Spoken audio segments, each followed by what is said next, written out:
جب ابراہیم آئے تو بت پرستوں نے کہا کہ ابراہیم، بھلا یہ کام ہمارے معبودوں کے ساتھ تو نے کیا ہے؟ ابراہیم نے کہا، بلکہ یہ ان بڑے بت نے کیا ہوگا، اگر یہ بولتے ہوں تو ان سے پوچھ لو۔ انہوں نے اپنے دل میں غور کیا تو آپس میں کہنے لگے، بے شک تم ہی بے انصاف ہو۔ پھر شرمندہ ہو کر سر نیچا کر لیا۔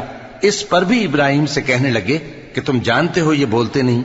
ابراہیم نے کہا، پھر تم اللہ کو چھوڑ کر کیوں ایسی چیزوں کو پوجتے ہو جو نہ تمہیں کچھ فائدہ دے سکیں اور نہ نقصان پہنچا سکیں؟ تف ہے تم پر اور جن کو تم اللہ کے سوا پوجتے ہو ان پر، کیا تم عقل نہیں رکھتے؟ تب وہ آپس میں کہنے لگے کہ اگر تمہیں اس سے اپنے معبودوں کا انتقام لینا اور کچھ کرنا ہے تو اس کو جلا ڈالو اور اپنے معبودوں کی مدد کرو۔ ہم نے حکم دیا، اے آگ سرد ہو جا اور ابراہیم پر سلامتی والی بن جا۔